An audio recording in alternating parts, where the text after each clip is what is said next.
This world is all about branding and marketing. The #1 branders in the universe is the United States.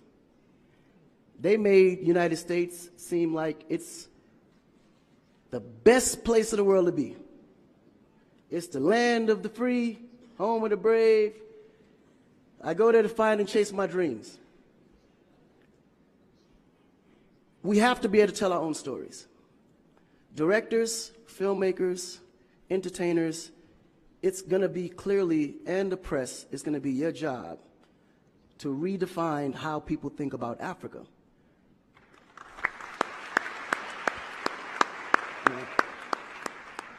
Because you're here, you see what's going on. You clearly can see in a vivid picture the good, the bad, and the ugly. What you choose to put out there is what the world is going to get. Because I can tell you right now, in Chicago alone, there's more people dying in Chicago than there was in the war in Iraq. But you would never see that. There's a lot of things that's happening in the U.S. that you would never see because they choose to show you what they want you to see for, you know? It's about country integrity. You have a certain reputation you have to keep. No one puts their family business out into the street. One of the problems we have in Africa is that when something happens, the press is quick to put out negative energy and quick to put out a negative story. And then that story goes on to internet, and other broadcasting systems take it and they post it. So when you look at places like Kenya, for instance, that I know of, maybe what, 2 terrorist attacks? But it was everywhere. So now people was afraid to go to Kenya because somebody shot up the mall. But then when you look online, there was over 25,000 attacks in the U.S., but you only knew about maybe 5 or 6. So we have to really rebrand. And then when you look at how the world perceives Africa, they're right. You know, you see zebras, lions, tigers, bears. Oh my. You get to the point where you think Africa's just a big jungle. The images that they're showing of Africa is historical images. This is way before civilization. This is when they were still, you know, battling with spears, like times of Shaka Zulu. No, I'm serious. But then when you look at the US, they're showing Superman, Batman, you know?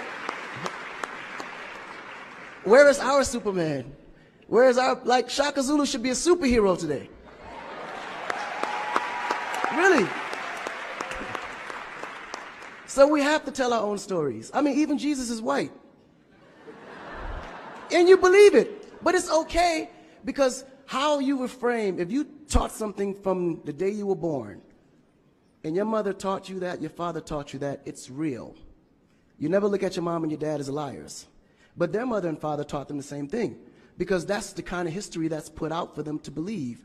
Our history books in the U.S. is all white American history, culture that's been borrowed from other nations. But Africa have to teach the same history of our ancestors, the great things that they have accomplished. You know? And it's going to be the jobs of directors like yourself, filmmakers like yourself, to narrate that story. How do we want to be perceived? How do we want that story to be narrated to the rest of the world? This younger generation, we kind of figured it out. Because now, when you look at hip-hop in America, every rapper is rich. Gold chains, Bentleys, nice girls by the pool with bathing suits in his big mansion. And then, when the video's over, they get on their phone and call an Uber. They don't even come in the Bentley that you just saw in the TV. But you go to Nigeria, we got Wizkid, Davido, P-Square, all these guys driving a Bentley, Mercedes. They actually own those cars. That's the difference. But if we don't translate that, they will never know. They think we're going to leave the shoot and go home on a horse or a zebra. Because that's what they know. This is why African Americans are so afraid of Africa. You mention Africa, they start shaking. There's so much fear. They don't know how to translate that. It was just recent that people are now saying, yeah, man, you know what? I rock with Africans, man. You know what I'm saying? I want to do some collaborations, man. Yo, man, I need an Afrobeat remix, you know what I'm saying? But before, they'd be like, man, I don't know that dude. I'm not putting him on my record.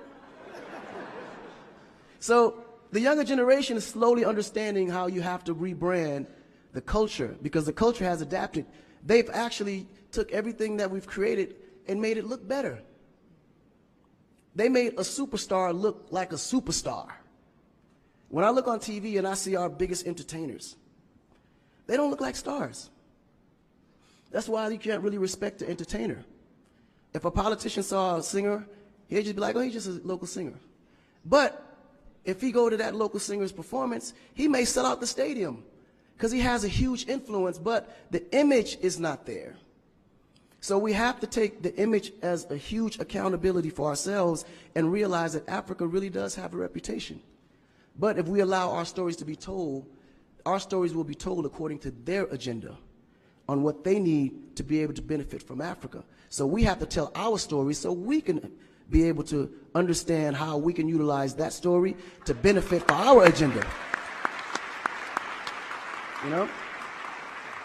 So in closing, this job is for the entertainers, the filmmakers, the reporters, and anyone that creates content. We have to rebrand, and we have to rebrand it in the way that we see it and tell the story to where they can understand it, feel comfortable, and want to come here and invest. Right? To add to what Akon